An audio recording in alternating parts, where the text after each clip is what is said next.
Welcome back to the PFC podcast. The views and opinions you are about to hear are the speakers and do not necessarily reflect those of anyone else. Now on to the podcast. Welcome back to the PFC podcast. This is Dennis, and today I am with Jonathan and Frank. How are you guys doing today? Fantastic, Doing well. thank you. Thanks for asking, Dennis. Perfect. So, kind of customary for first-time guests, kind of go around the room and just do a quick introduction of yourself. So, Jonathan, if you wouldn't kick us off.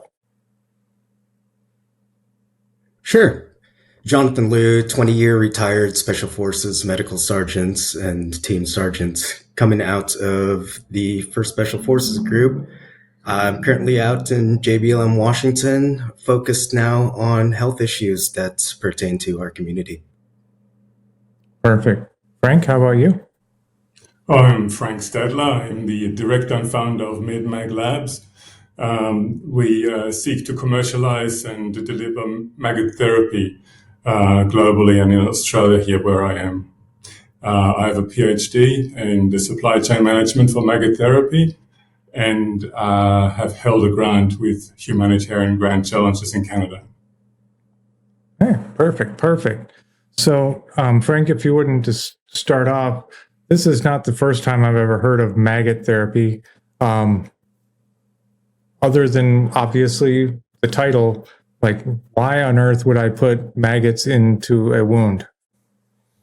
Yeah, maggot therapy has been around for thousands of years. In fact, we have records of the Mayans and the Niemba people of Australia using maggot therapy as a traditional medicine.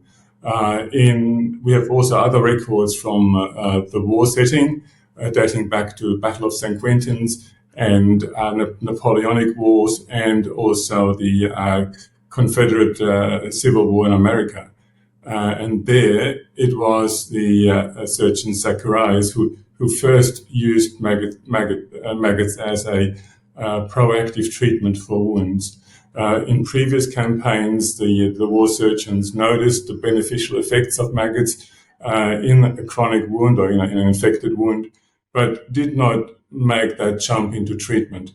Zacharias did, but then it fell by the wayside afterwards.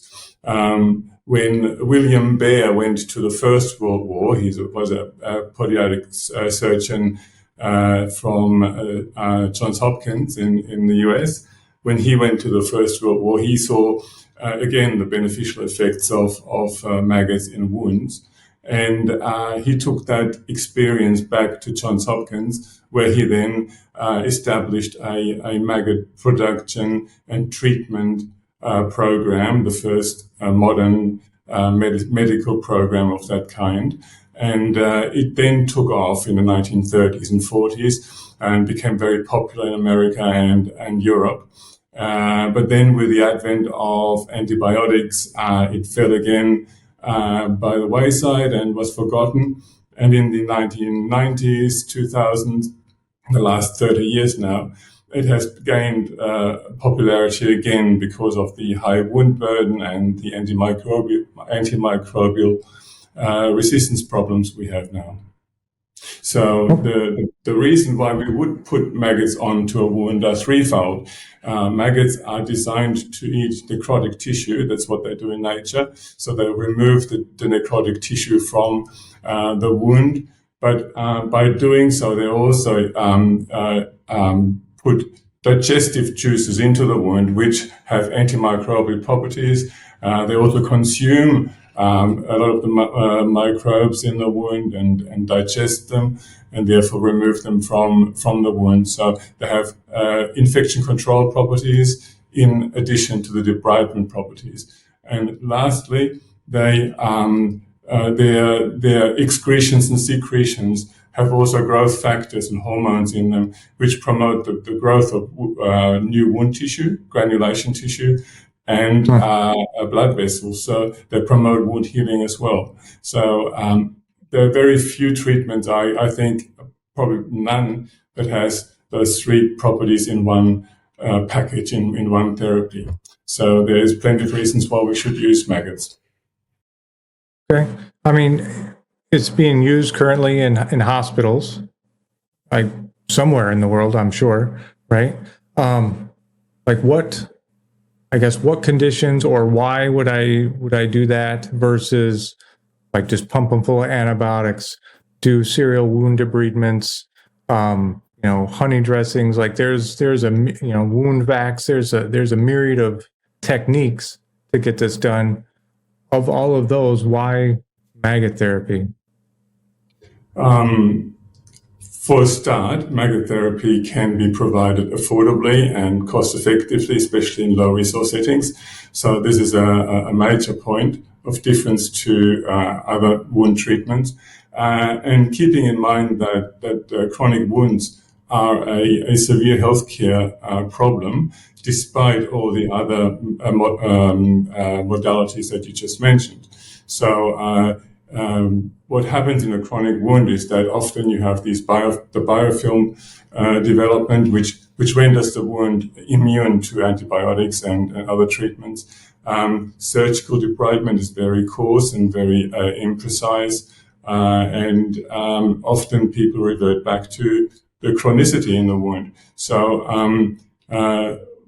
maggot therapy has been shown to be very successful at kicking a chronic wound into the healing cascade, and therefore not reverting it back to status quo as other modalities often do.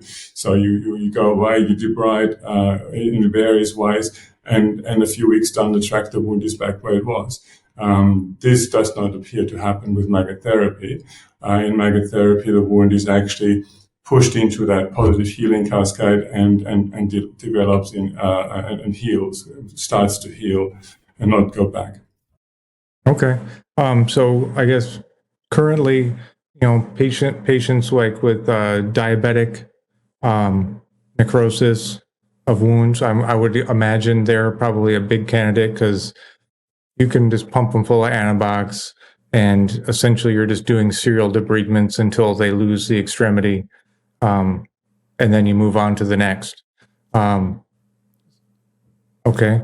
So, are there any reasons why,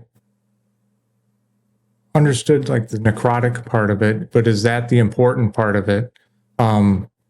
Because say I have a fresh blast injury or a badly mangled limb, where that the perfusion isn't going to be the greatest. Is there any benefit to early maggot therapy, or do we try the others, and when that fails, then we try maggot therapy? Well, I'm a believer of earlier maggot therapy rather than later, not waiting for it to become a problem, the necrosis or the infection. Of course, you would need to treat the wound first to make sure it's stable and the patient is stable. And if you can afford to cover the wound up for a couple of days, which is required with maggot therapy, then by all means, try maggot therapy. Not only does the maggots debride the wound, but also they provide this prophylactic infection control when they're on the wound.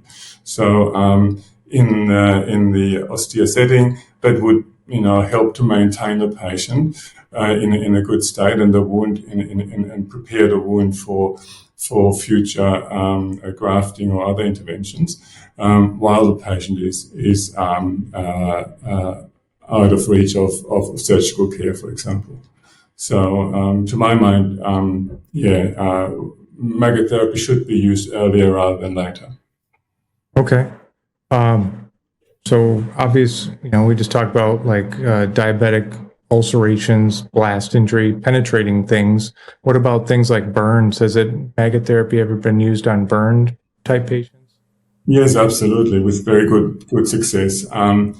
Maggots can maintain again a good infection control on a burn, which is always a problem with burns. Also, the debridement effect is there. And when maggots, and we haven't talked about that yet, but when maggots can be placed into a mesh bag, they don't need to be directly on the wound. So there's two modalities. One is where the maggots are placed directly onto the wound and have access to all the parts of the wound. and the other is where the maggots are sealed in a mesh bag, pretty much like a tea bag. And when that is the case, and that tea bag is then placed onto the wound, the mechanical impact on the wound is not as great. So in burns, you have the pain issue, and debridement of burns is very painful. So having the maggots placed onto the burn in that bag would alleviate much of the pain issue. There will be still some, but not as bad.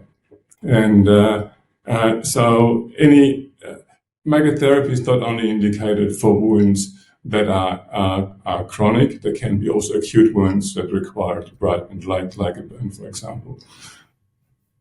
Oh, perfect.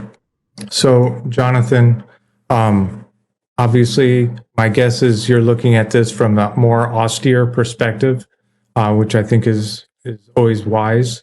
I guess what brought you to this, and what do you think now that you've been kind of delved into it? Sure.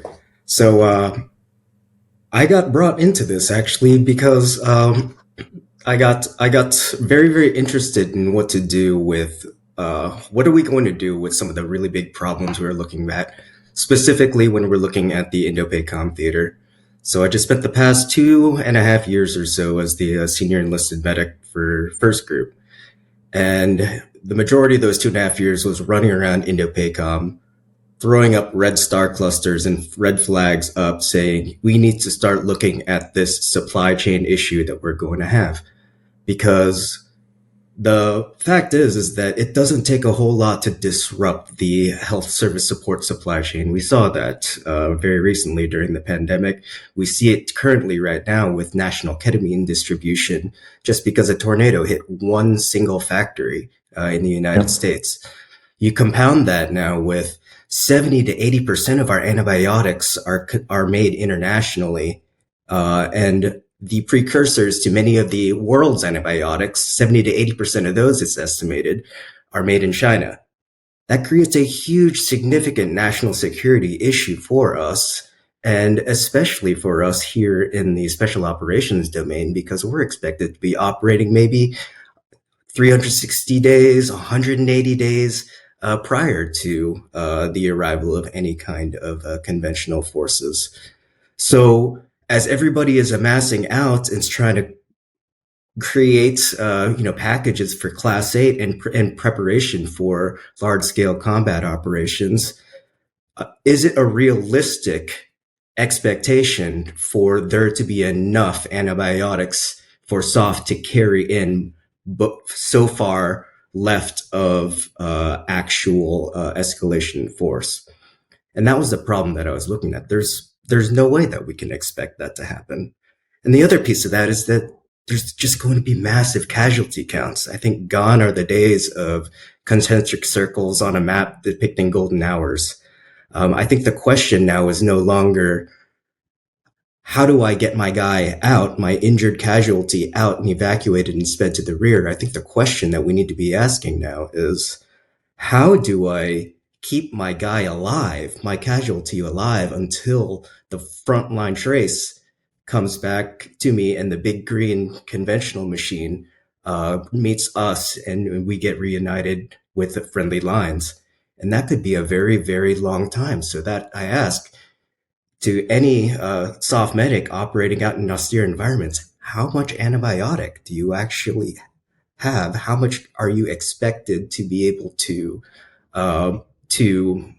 have in possession, and how are you going to use that frugally to be able to ensure that you do the most good for the most people? It's not like we're creating any more antibiotic once we're out in our area.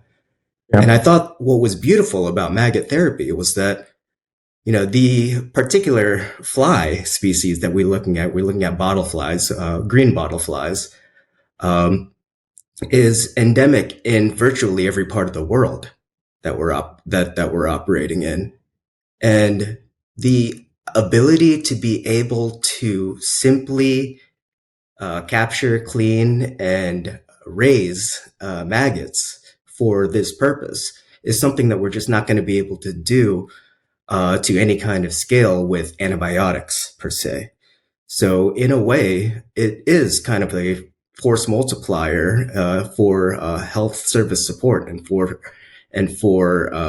Class 8, if you would, because we can take it from where we are and create it and be able to leverage that to potentially affect the outcomes of our future casualties in a large scale combat operation scenario. No, that makes 100% sense, especially when you're talking about, obviously, we're talking about trauma injuries or some kind of penetration or burns or something like that. I don't think maggots are going to help with leishmaniasis or like dengue or something like that. But at least if you can reduce the burden and the amount that you need, extend what you have, it's always a smart choice. So that was another question I had is, like, can I just get random flies? Does it have to be a specific fly? I imagine bot flies are probably not a great choice. Probably not. No. I actually did an experiment while I was in the Philippines earlier in 2023, and I was able to utilizing a protocol that was actually collaborated on with Frank and a colleague to locally procure materials necessary to catch the specific fly species that we were looking for. And it's a green bottle fly.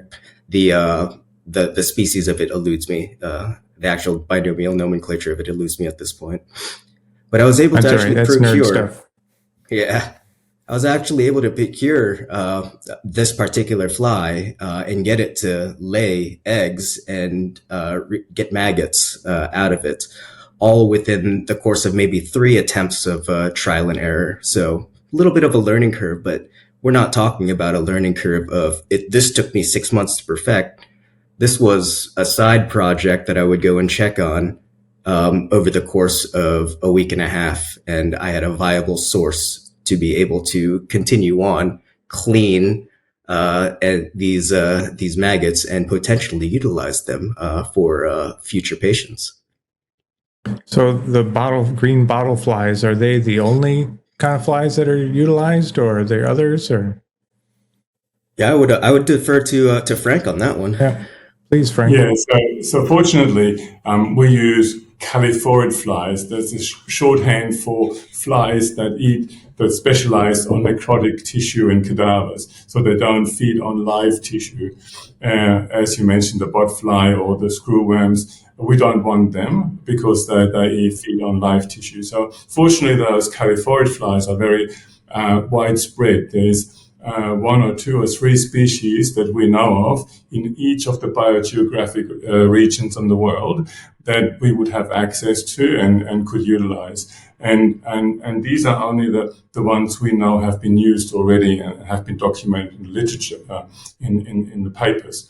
There are hundreds of more species out there that are potentially useful. And when you go out and source your material for maggot therapy in the austere setting, you can easily start with a piece of rotting meat, put it out there, let the flies come, and most often, or more often than not, the flies attracted to this particular meat will be those that are also beneficial in a medical setting, because they are specialized and attracted by necrotic tissue. Okay, so that's essentially how you catch them, right? Just a special. If you want necrotic tissue type flies, then put necrotic tissue type bait out, and you collect them. Now, I've trapped them in a jar with my rotten meat. How on earth do I clean these? Do I even need to clean the fly, or is it the maggot that's important? So in a modern setting, in a modern Western clinical setting, one would expect medicinal maggots that are germ-free or largely germ-free. We achieve that by harvesting the eggs of the flies and surface sterilizing these eggs with chemicals. And then the eggs are then reared for a day or 2 on a sterile medium. And that ensures that the whole life cycle up to that medicinal maggot is sterile. and the maggots that are placed onto the wound are largely sterile. In the austere setting, this is not always possible. We have developed a very simple methodology for ensuring high quality and largely germ-free maggots in the austere setting. We have done that as part of our humanitarian grant challenges grant. We call it the DIY lab, so do it yourself. And when you do this, you can get very high grade maggots that are safe to the patient. Stepping back into even more austere settings where you don't have access to the materials we have used, it is possible to use undisinfected eggs or very young maggots of a known species or of a species that is effective. However, the risk is there, a minute risk is there that you would get additional infection in the patient. But it is a very small risk, and anecdotal and documented cases of accidental fly infestation in people. We call that myiasis. Accidental infestations routinely lead to very good health outcomes in patients. There have been documentations where people were lying with an open skull fracture in a ditch for a week and were then infested by maggots. And what normally would lead to a certain death within a couple of days, the maggots maintained a systemic health of the patient, and after removal of the maggots, the patient was fine without any brain infection, without any other negative impact. So, and there are a number of cases like this that demonstrate to us that medicinal maggots or maggots in general, when found on a wound in the wild, are quite safe in most cases. So, to answer your question, we can use what we've got. Ideally, we deal with really sterile and clean maggots. But if we don't have that available to us, then we can use a lesser quality as well. Okay. And I mean, like you mentioned, the infections that, say you did nothing, you just threw a piece of meat out there, you grab some flies, whatever maggots happen to be there as well, and we use that. The infections that did happen, even if they're just anecdotal instances, were not life-threatening. You know, we're not talking sepsis. We're not talking life-threatening. No, we have talked about William Baer earlier on, the surgeon from the World War I. When he came back to Johns Hopkins, he tried first treatment with less sterile maggots, and he had some difficulties with Clostridium, and so he then went and surface sterilized his eggs and maggots, and that fixed the problem up nicely. In the austere setting, I am not personally aware of any of these reports on myiasis that have indeed resulted in a fatality. So most of the reported cases, they report them and say, "Oh, how awful! There were maggots in the wound. We removed them. The patient was good, was happy, but they haven't reported on a maggot therapy leading to fatal outcomes. Indeed, they have to usually admit that the wound looks really good after they have removed the wild maggots from the wound." Okay, very good. So, you know, I've caught my flies. I've got the maggots as clean as I possibly can by whatever mechanism I have found. How do I do this? Do I just drop them in the wound? Like, how many? Is there like a certain number per size of wound? So usually we use around 8 maggots per square centimeter of wound. That is, but a few more or less is not a drama. If you use far too many maggots, then you might have problems with pain. The patient will notice more pain, or with excessive numbers of maggots, the patient might have elevated ammonia levels, because maggots, when they excrete into the wound, they excrete ammonia, and that raises the pH, which is good. You want that because it controls infection as well, the higher pH level.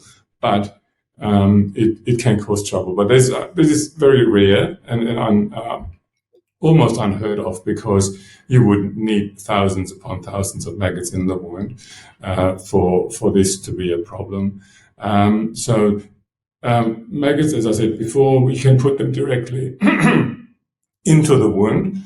We call that free-range application. And if you do that, then you would want to create a cage dressing on top of the wound so the maggots stay in place for the 2 or 3 days that they're in there, and do not run away into the healthcare environment.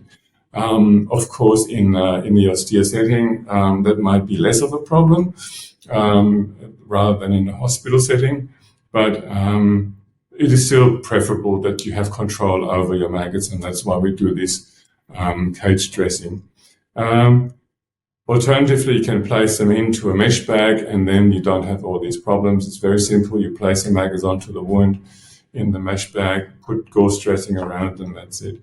With both treatment modalities, you would have to control the exudate from the wound. When maggots are in the wound, you would tend to be wet and exude. And so you capture that with an extra gauze dressing on top, and replace it regularly. And after 2 or 3 days, you take the maggots off and replace them if needed. If there is a further requirement for debridement and infection control. So the dressings that we put on, you mentioned a cage dressing, is that like a wet to dry kind of dressing, where you're just essentially covering over the wound and having either some kind of ACE wrap or tape it in place? Like, how do you get this cage dressing?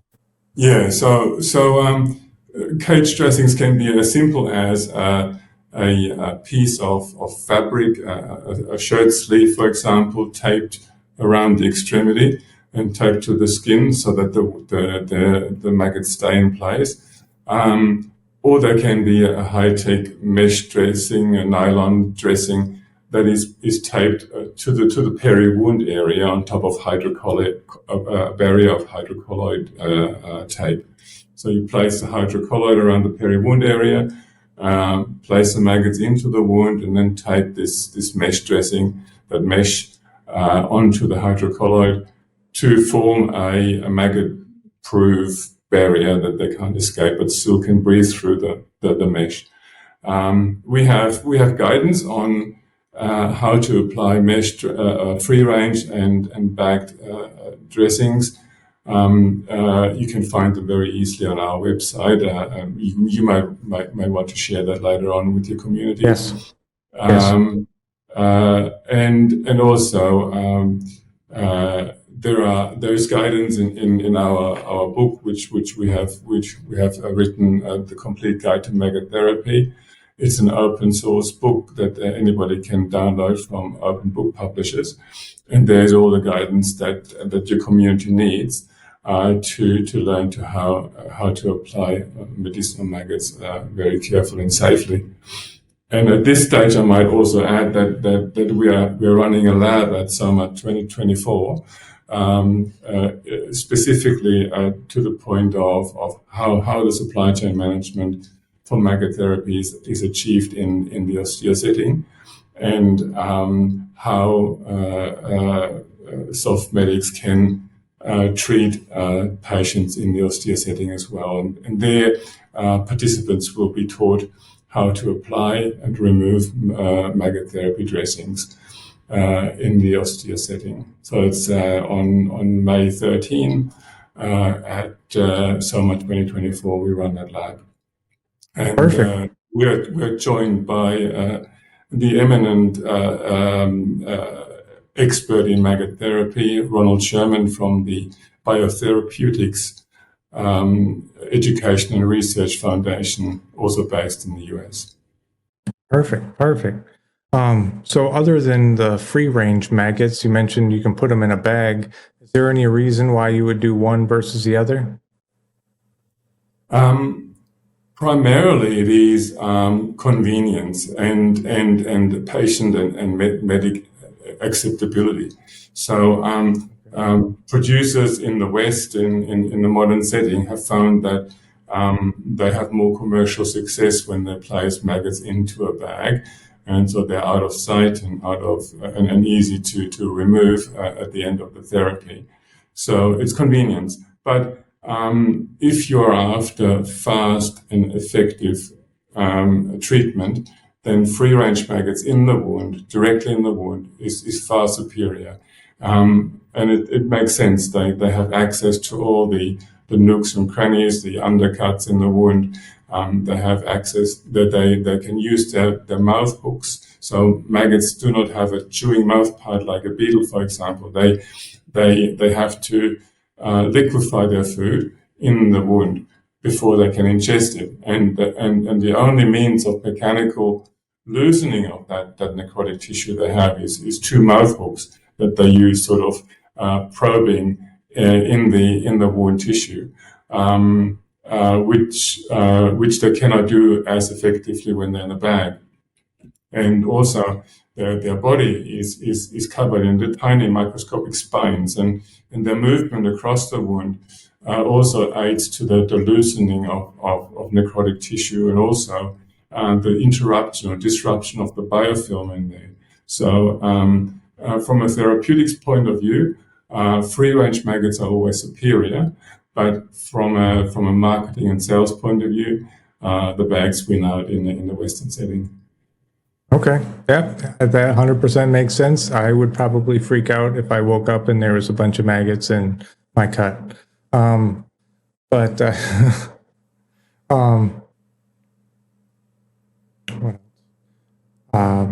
So you mentioned you're going to leave the maggots in the wound for a couple of days, 2-3 days, I think you said.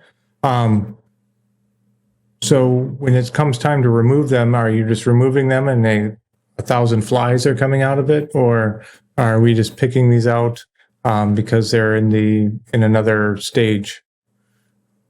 So maggots will not continue to feed beyond 2 to 3 days. So when they have reached their late third instar or late third stage of development, then they want to leave their food source and pupate into a fly. And basically, the hungry kind of metamorphosis kind of process is happening. Yeah. And so you will never have a maggot stay back in the wound. So they, after 2 or 3 days, when they're satiated, they want to be out. And we utilize this when we remove the maggots. They're quite willing after 2 or 3 days to come out of the wound, and then the dressing is opened, they're wiped out and irrigated out, and then the wound is assessed and continued with treatment. The maggots then go into a clinical waste stream that cannot be reused for breeding or anything else, or for further treatment. It's impossible. So they become clinical waste and they go in the waste stream. Okay, very good. And then I imagine, like you mentioned, once this first couple days of treatment is over, you essentially reassess the wound. How many? Obviously, it's going to depend on how bad the wound was to begin with, but on average, if there was one, how many treatments are generally required? So some patients respond with one treatment, but usually it's 3-4 treatments successively. So over a period of 1 to 2-3 weeks, even the most necrotic wounds see very good results. So that is, the treatment, of course, is about 2 to 3 days. So you get about 2 treatments into a week. if you do that successively. But around 3 to 6 treatments will clean up most wounds. Yeah. Okay. Perfect. Now, but I should also add that even beyond complete debridement, many researchers these days, many advocates say that it is beneficial to continue using maggot therapy for those other benefits that we have spoken about, the infection control and also the wound healing properties that they have. So those benefits last beyond the debridement, and therefore there is merit in prolonging or repeating treatment beyond complete debridement. Okay. Now I imagine just like most treatments, especially when it comes to wound management, generally the treatment regimen is kind of a hybrid of other techniques, right? So do you think it would, again, let's try and be on the same page. We're talking about like a blast injury, right? Some like at the ankle, everything underneath it is just kind of mangled mess. Is it common maybe in wherever it is to do maybe like a debridement, take the majority of things that you know are dead and are not going to be salvaged, take that off, and then use something like maggot therapy to kind of clean up what couldn't or wasn't debrided off, and kind of clean up the last bit of problems, and then just kind of continue that treatment so it doesn't get infected worse anyway? Yeah, look, John, how would you normally approach a wound like this in your current approach to wound care in the soft arena? Sure. In the soft arena, if it doesn't look like it's salvageable, then more than likely we would be taking out anything that doesn't look like it's viable to begin with. From there, we would continue to take until it was very, very clear that there was no more, that the rest of this issue was viable, and then initiate a delayed primary closure protocol. In there, it's continue to do that in that manner. Antibiotics is a large portion of this protocol, and that I think that in itself is worth highlighting in the case too, because really what we're pitching is an alternative adjunct to antibiotics, or in the absence of antibiotics, can we incorporate MDT or maggot debridement therapy in lieu of antibiotics for a delayed primary closure? And I think that's where the institutional knowledge is kind of there's a gap in it right now in terms of the knowledge, skills, and abilities of our soft medics as they come out of the schoolhouse, and this opportunity, which I think everybody would generally agree there's probably some viability to MDT as a means to improve health outcomes.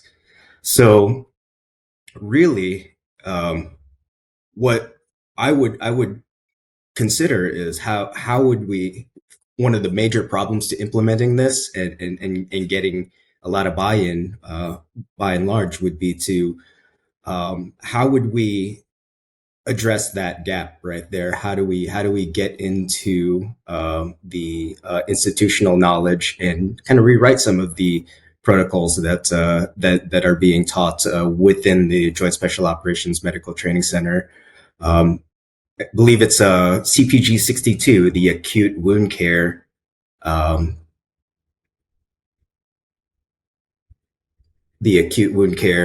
piece, or the acute wound care clinical practice guide there. I think I lost you for a second. That's Got all me right. back? Yep. No, yeah, I think you're 100% right as far as getting the therapy in. I think we also kind of, I wouldn't say take a realistic look. But what I was proposing was that we could potentially use the What, clinical what practice guides Frank and as Jonathan a both, what you model to described as get far this as, information out there extremity to injuries soft makes medics, 100% sense. and so that they Like, can absolutely. replicate some of the process that we had. I am by Mhm. far and large not the handiest man in the world, but with a 2-page scribble notes protocol, I was able to replicate the process for capturing and raising a viable maggot source, all within my spare time while out on a JSET. So Yep. I posit that if we can get some buy-in from the institution to consider this as a viable means, in the absence of the best course of action, which are of course antibiotics, how then do we build those KSAs in our population so that they can feel comfortable raising maggots, and it just becomes second nature to them, much like water purification or some other menial task that the junior 18 Delta would be executing on a team. Sure. I mean, how do you do it? You get them to do it. That's the simple answer. Is they have to learn how to do it and actually do it. But I think we also got to be at least quasi cautious about is when if it's put forth as you can do now without antibiotics, that's a danger. Because with a complex injury, you have penetrations to the abdomen and to the thorax. I don't know lots about maggot therapy, but I'm guessing you probably don't put them into the abdomen. Well, I think Maybe you do. Yeah, you could if you were certain that they don't go places where they shouldn't go. So Right. in the case of an open cavity, you place them into a bag and then you have control over the maggots. Besides, maggots are air breathers, and they, as I said, they want to be out of the wound by day 2 or 3, and so they will naturally migrate again out of a cavity or a sinus. So that's not so much an issue. Back to your question around whether maggot therapy merits in the setting in various etiologies. And maggot versus antibiotics. Maggots work best when they're treated or used in conjunction with other treatments. So you don't rely only on maggots. In fact, when you use maggots and antibiotics together, they have a synergistic effect. So maggots are actually not impacted negatively by antibiotics or indeed by narcotics either. So the scientific literature into forensic medicine has shown that maggots can operate quite nicely under, with ketamine and other kind of narcotics in the system. But it is important to understand that we do not promote maggot therapy over any other intervention. We want to use maggot therapy as one of many tools, and we believe that maggot therapy is the best first tool to use for wound debridement after, of course, the resectioning or sharp debridement at the very beginning. But for any chronic or infected wound, let's use maggot therapy first and then progress into more standard conventional wound therapies like the negative pressure, etc. It's just that wonderful impact that maggots have onto the wound, kicking it into that healing cycle that the other modalities fail to do. No, absolutely. And when anybody says, this is going to augment what is current, I'm 100% all ears. And I think you're absolutely right. This could be an augmentation to it. What I would see, I think realistically, to Jonathan's point of what the future may hold, we're probably going to be receiving patients down a line of evacuation, and they probably at some point have gotten antibiotics, either because that's what I was taught and that was my knee-jerk reaction. It was dirty and I assumed that was infected, so I just did it. And now, I'm now receiving the patients, like Invance, you need it every 24 hours. Well, do I do another dose of Invance, or do I do another option and save that Invance for another person who needs, kind of on the spot type coverage, just to get them farther down the line so we can do other techniques? Either Jonathan or Frank, we'll start with Frank. Of what we covered, is there anything that I absolutely missed that we really need to talk about? Look, I'd like to stress that maggot therapy is entirely possible, and we are able to create a reliable supply chain in even the most austere setting if there is an institutional will to do so. So we stand ready to further research and develop solutions into making maggot therapy and the production of medicinal maggots in austere settings more effective, efficient, easier for the soldier and the medic. And even with existing tools that we have developed, as Jonathan has verified, we can already safely supply medicinal maggots anywhere in the world. Our aim would be to make that more comfortable to the medic and introduce solutions that are more professional and in line with expectations that the military has. But this is down the line. Once we get buy-in, once we demonstrate that there is a positive impact in the field, I think that will come naturally. But in the first instance, we want maggot therapy to be out there, be used in the field, and documented, so that medics document the impact that it has in the field, and then bring it back to the schoolhouse and back to the research and development office with us. Yeah, perfect. Jonathan?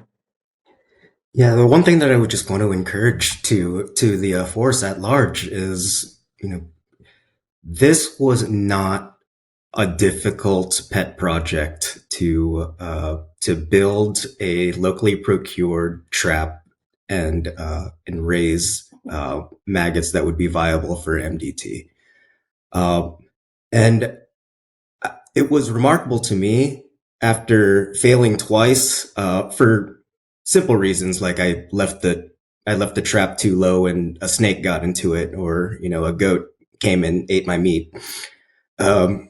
The third time, I had such incredible confidence in my ability and what I was doing that it was almost second nature to me already. And lo and behold, I caught exactly what I needed to and was able to procure what I needed to out of that project.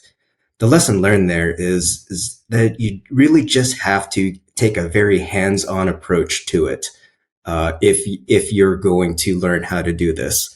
And it's a whole lot like preparation of the environment.